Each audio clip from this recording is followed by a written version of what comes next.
नमस्कार मित्रांनो, आपले स्वागत आहे आपल्या YouTube चॅनलवर. आजच्या या व्हिडिओमध्ये आपण पाहणार आहोत राज्यघटना या विषयावर अतिशय महत्त्वाचे प्रश्न आणि त्यांची उत्तरे. हे सर्व प्रश्न स्पर्धा परीक्षेसाठी अत्यंत उपयुक्त आहेत. या व्हिडिओमध्ये दिलेले प्रत्येक प्रश्न हे मागील वर्षी विचारले गेलेले आहेत. त्यामुळे व्हिडिओ शेवटपर्यंत नक्की पहा आणि प्रत्येक प्रश्नाचे स्पष्टीकरण व्यवस्थित समजून घ्या. जर तुम्ही स्पर्धा परीक्षेची तयारी करत असाल तर हा व्हिडिओ तुमच्यासाठी खूप फायदेशीर ठरणार आहे. चला तर मग सुरुवात करूया आजच्या महत्त्वपूर्ण प्रश्नसंचाला. प्रश्न क्रमांक 1. अस्पृश्यता नष्ट करण्याची तरतूद घटनेच्या कोणत्या कलमात आहे?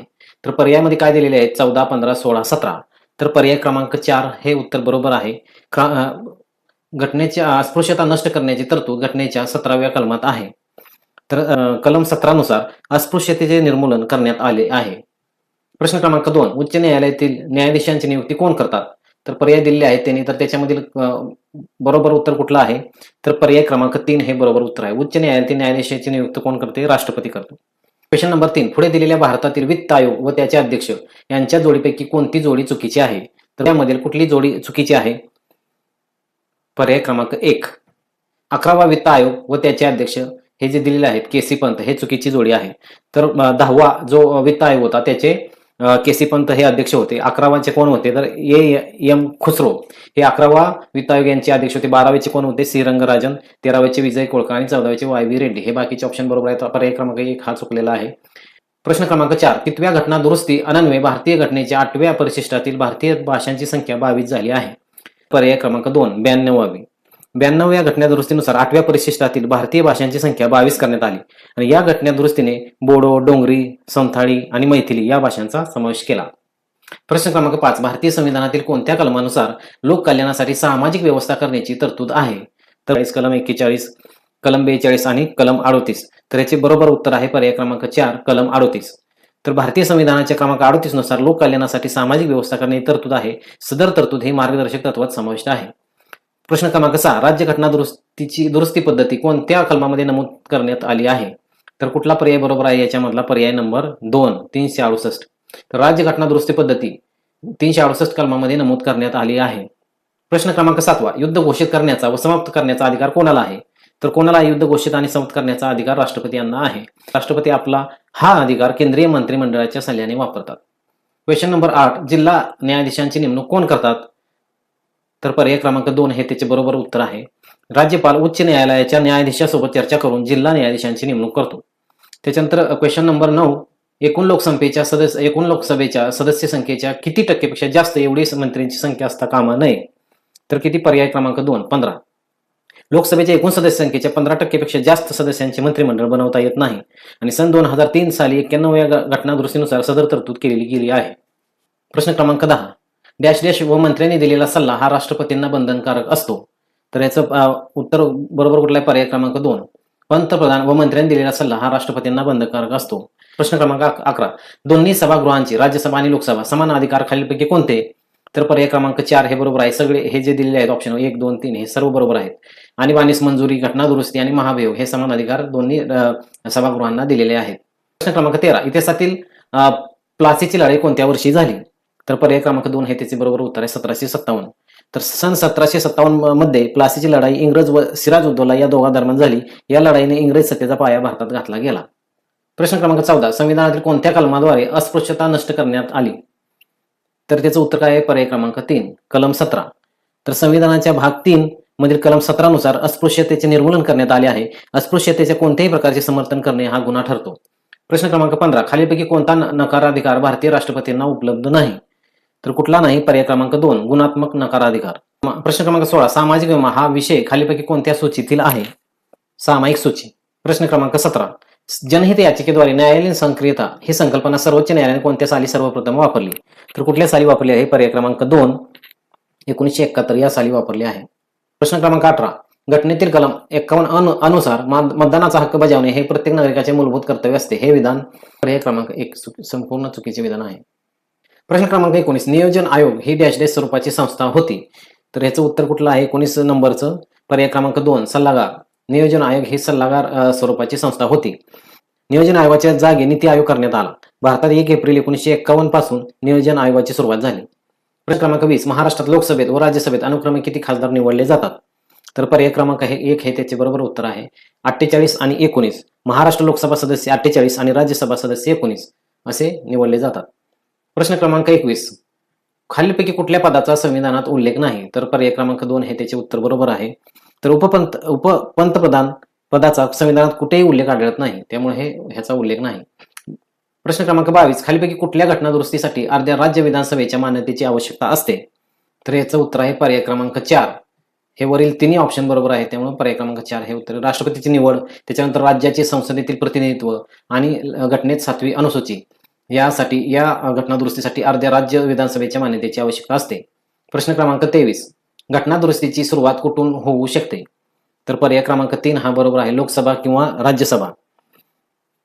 घटना दुरुस्ती कलम 368 अन्वये केली जाते. तर दुरुस्ती करताना लोकसभा किंवा राज्यसभा कोणत्याही सभागृहात असे विधेयक मांडता येते. प्रश्न क्रमांक 24. भारतीय संविधानाच्या कुठल्या कलमाद्वारे अस्पृश्यता पाळण्यास बंदी करण्यात आली आहे? तर हा प्रश्न रिपीट झालेला आहे. कुठला आहे? कलम नंबर 17 पर्याय क्रमांक 2. तर कलम नंबर 16 ह्याच्यामध्ये काय झालेलं आहे? 18, 19 ह्याच्यामध्ये पदव्यांची समाप्ती, भाषण स्वातंत्र्य इत्यादी हक्काचे संरक्षण झालेले आहे. पण कलम 17 मध्ये काय दिलेलं आहे की अस्पृश्यता पाळण्यास बंदी घातलेली आहे. प्रश्न क्रमांक 25. भारतीय संविधानाच्या कुठल्या कलमानुसार मुलांना मोफत आणि सक्तीचे शिक्षण देण्याची तरतूद करण्यात आलेली आहे? तर पर्याय क्रमांक 4 हे बरोबर आहे, कलम 45. तर नुसार 6 वर्षाखालील बालकांचे संगोपन व शिक्षणाची तरतूद करण्यात आलेली आहे. प्रश्न क्रमांक 26. कोणत्या आधारभूत अधिकारासोबत माहितीचा अधिकार याचा संबंध आहे? तर कुठला आहे? पर्याय क्रमांक 2, संभाषण आणि अभिव्यक्तीचा मुक्त अधिकार. प्रश्न क्रमांक 27. भारतीय राज्यघटनेत कोणती तरतूद समान नागरी कायदेशी संबंध नाही? तर कुठली तरतूद आहे? अनुच्छेद 44. त्याच्यानंतर प्रश्न क्रमांक 28. भारतीय राज्यघटनेनुसार पुढीलपैकी कोणता अधिकार मूलभूत अधिकार नाही? तर पर्याय क्रमांक 4, खाजगी मालमत्तेचा अधिकार हा मूलभूत अधिकार येत नाही. तर मालमत्तेचा अधिकार 44व्या घटना दुरुस्तीने 1978 मध्ये मूलभूत हक्कांच्या यादीतून वगळण्यात आला आहे. संपत्तीचा हक्क कायदेशीर राहिलेला नाही. तर हे पण आपल्याला लक्षात ठेवले पाहिजे. त्याच्यानंतर प्रश्न क्रमांक 29. भारतीय राज्यघटनेच्या 8व्या अनुसूचीमध्ये पुढीलपैकी कोणत्या भाषेचा समावेश होत नाही? तर पर्याय क्रमांक 3, इंग्रजी या भाषेचा समावेश होत नाही. 8व्या अनुसूचीमध्ये इंग्रजी भाषेचा समावेश होत नाही, 22 भाषांचा समावेश होतो, हे आपल्याला माहित आहे. प्रश्न क्रमांक 30. भारतीय राज्यघटनेनुसार मूलभूत कर्तव्यामध्ये कशाचा समावेश होतो? तर पर्याय क्रमांक 3, सार्वजनिक मालमत्तेचे रक्षण करणे. तर याचा समावेश मूलभूत कर्तव्यामध्ये होतो. मूलभूत कर्तव्य कलम 51 नुसार समाविष्ट केले आहेत. 1976च्या 42व्या घटना दुरुस्तीने घटनेत 10 मूलभूत कर्तव्यांची यादी समाविष्ट केलेली आहे. तर 2002चे 11वे जे आहे मूलभूत कर्तव्य समाविष्ट झालेले आहे. प्रश्न क्रमांक 31. पुढीलपैकी कोणता संस्कृत ग्रंथ हर्षवर्धन या राज्यकर्त्याने लिहिलेला नाही? तर कुठला लिहिलेला नाही? तर हे सर्व लिहिलेले आहेत. तर पर्याय क्रमांक 4 हे बरोबर आहे, यापैकी नाही. रत्नावली, नागानंद, प्रियदर्शिका हे त्यांनी लिहिलेले ग्रंथ आहेत. प्रश्न क्रमांक 32. सम्राट अशोकाचे शिलालेख पुढीलपैकी कोणत्या लिपीत नाहीत? तर कुठल्या लिपीत नाहीत? देवनागरी. पर्याय क्रमांक 4 हे त्याचं उत्तर बरोबर आहे. सम्राट अशोकाचे शिलालेख ब्रह्मी, खारोष्टी, ग्रीक भाषेत आहेत. प्रश्न क्रमांक 33. पुढीलपैकी अयोग्य पर्याय निवडा. आता ह्यातला अयोग्य पर्याय आपल्याला निवडायचा आहे. तर कुठला पर्याय आहे त्याच्यामध्ये? पर्याय क्रमांक 2 हा अयोग्य आहे, भारताचे दुहेरी नागरिकत्व. तर भारतीय राज्यघटनेतील भाग 4 हा मार्गदर्शक तत्वाविषयी आहे. यासंबंधी 36 ते 51 हे कलमे आहेत. भारतात एकेरी नागरिकत्व आहे. भारताने संसदीय शासन पद्धती स्वीकृत केली आहे, त्यामुळे हा ऑप्शन चुकीचा आहे, पर्याय क्रमांक 2. प्रश्न क्रमांक 34. भारतात यापूर्वी किती वेळा आर्थिक आणीबाणी लागू झाली आहे? तर एकदाही नाही, पर्याय क्रमांक 4 हे बरोबर उत्तर आहे. आर्थिक आणीबाणी कलम 360 ह्याच्यानुसार लागू होते. त्याच्यानंतर राष्ट्रीय आणीबाणी 352 कलम नंबर 352 आणि राज्य आणीबाणी कलम 356 हे तुम्हाला माहित असलं पाहिजे. त्याच्यानंतर प्रश्न क्रमांक 35. भारतीय घटनेत मार्गदर्शक तत्वाचा समावेश करण्यामागील मुख्य संकल्पना म्हणजे कल्याणकारी राज्याची निर्मिती. पर्याय क्रमांक 1 हे त्याचे बरोबर उत्तर आहे. प्रश्न क्रमांक 36. भारतीय राज्यघटनेत कलम 340 अनुसार खालीलपैकी कोणत्या वर्गाच्या सामाजिक स्थितीची सुधारणा करण्यासाठी उपाययोजनांची शिफारस करण्यासाठी राष्ट्रपती आयोगाची स्थापना करू शकतात? तर कुठल्या ह्याची करू शकतात? पर्याय क्रमांक 2 हे ह्याचे अचूक उत्तर आहे. सामाजिक व शैक्षणिक दृष्ट्या मागासवर्ग यासाठी करू शकतात. प्रश्न क्रमांक 37. संबंधित खेड्यातील अनुसूचित जाती जमातीच्या लोकसंख्या लक्षात घेऊन ग्रामपंचायतील अनुसूचित जाती जमाती प्रतिनिधित्वासाठी राखीव जागांची संख्या निश्चित करण्याचे अधिकार महाराष्ट्र ग्रामपंचायत अधिनियमाच्या कलम 10(2)(अ) अनुसार कोणास आहे? पर्याय क्रमांक 3 हे याचे बरोबर उत्तर, राज्य निर्वाचन आयोग. प्रश्न क्रमांक 38. जिल्हा परिषदेच्या सर्वसाधारण सभेच्या बैठका जनरल बॉडी मीटिंग वर्षात किती वेळा घेणे आवश्यक आहे? तर याचे पर्याय 2 बरोबर आहेत, हवे तितक्या वेळा, आणि 2 बैठकीतील अंतर हे 3 महिन्यापेक्षा अधिक नसावे, हे दोन्ही ऑप्शन बरोबर आहेत. तर हा प्रश्न थोडा अपूर्ण असल्यामुळे ह्याचे खालचे पर्याय ह्याच्यामध्ये आले नाही, त्यामुळे हे दोन्ही पर्याय बरोबर आहेत, हवे तितका वेळा आणि 2 बैठकीतील अंतर किमान 3 महिन्यापेक्षा अधिक नसावे. तर हे जिल्हा परिषद सर्वसाधारण सभा वर्षातून किमान एवढं व्हायला पाहिजे त्याच्यामध्ये. प्रश्न क्रमांक 39, राज्यपालाची नेमणूक कोण करतात? तर राज्यपालाची नेमणूक कोण करतात? पर्याय क्रमांक 3 हे बरोबर उत्तर आहे, राष्ट्रपती. तर भारतीय संविधानानुसार राज्यपालाची नियुक्ती राष्ट्रपती करतात. प्रश्न क्रमांक 40, घटनेमध्ये मूलभूत कर्तव्यांचा समावेश डॅशच्या शिफारशीनुसार करण्यात आला. सिंग समिती यांच्या शिफारसीनुसार करण्यात आला मूलभूत कर्तव्यांचा समावेश. तर प्रश्न क्रमांक 41, भारत सरकारने पर्यावरण संरक्षण कायदा कोणत्या वर्षी पारित केला? तर पर्याय क्रमांक 2 हे याचे अचूक उत्तर आहे 1986. तर पर्यावरण संरक्षण कायदा 1986 मध्ये पारित करण्यात आला. प्रश्न क्रमांक 42, खालीलपैकी कोणत्या घटना दुरुस्तीनुसार मूलभूत हक्कांशी संबंधित बाबीमध्ये दुरुस्त करण्याचा अधिकार भारतीय संसदेत प्राप्त झाला? तर याचं उत्तर आहे पर्याय नंबर 1, 24वी घटना दुरुस्ती 1971. प्रश्न क्रमांक 43, घटना समितीची निर्मिती कोणत्या योजनेच्या आधारे झाली? तर कोणत्या योजनेच्या आधारे झाली? तर कॅबिनेट मिशन या योजनेच्या आधारे झाली.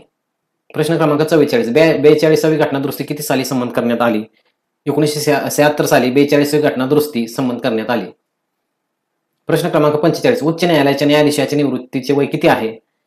तर ह्याचे ऑप्शन दिलेले आहेत. तर पर्याय क्रमांक 2 हे त्याचे बरोबर उत्तर आहे 62 वर्ष. तर उच्च न्यायालयाच्या निवृत्ती वय किती आहे? 62 वर्ष. पर्याय क्रमांक 46, 1955 मध्ये राजभाषा आयोग कोणाच्या अध्यक्षतेखाली नेमण्यात आला? ऑप्शन करेक्ट आहे BG खैर. 1955 मध्ये राजभाषा आयोग BG खैर यांच्या अध्यक्षतेखाली नेमण्यात आला. प्रश्न क्रमांक 47, मानवी हक्क आयोगाची स्थापना करणारे पहिले राज्य कोणते? तर पहिले राज्य कोणते आहे? तर पश्चिम बंगाल. प्रश्न क्रमांक 47, पश्चिम बंगाल हे त्याचं उत्तर आहे. मानवी हक्क आयोगाची स्थापना करणारे हे पहिले राज्य होते पश्चिम बंगाल. त्याच्यानंतर 48, भारत सरकारचा प्रमुख कायदेशीर सल्लागार कोण असतो? तर भारत सरकारचा प्रमुख कायदेशीर सल्लागार कोण असतो? पर्याय क्रमांक 4 हे पर्याय क्रमांक 3 हे त्याचे बरोबर उत्तर आहे, सर्वोच्च न्यायालयाचे सरन्यायाधीश. प्रश्न क्रमांक 48, सर्वोच्च न्यायालयाचे सरन्यायाधीश हे भारत सरकारचे प्रमुख कायदेशीर सल्लागार असतात. त्याच्यानंतर प्रश्न क्रमांक 49, डॅश या दिवशी भारत संयुक्त राष्ट्र संघटनेचा सभासद झाला? तर याचं उत्तर कुठलं आहे? पर्याय क्रमांक 1, 30 ऑक्टोबर 1945 या दिवशी भारत संयुक्त राष्ट्र संघटनेचा सभासद झालेला आहे. प्रश्न क्रमांक 50, राज्यघटनेच्या कोणत्या कलमानुसार बालकामगार ठेवण्यास बंदी करण्यात आलेली आहे? कुठल्या कलमानुसार बंदी करण्यात आलेली आहे? तर पर्याय क्रमांक 3, कलम 24 नुसार बालकामगार ठेवण्यास बंदी करण्यात आलेली आहे. मित्रांनो, आजच्या व्हिडिओमध्ये आपण राज्यघटना विषयावर महत्त्वाचे प्रश्न आणि उत्तरे पाहिले. हे सर्व प्रश्न स्पर्धा परीक्षेसाठी खूप उपयुक्त आहेत, जसे तलाठी भरती, पोलीस भरती, JDP भरती.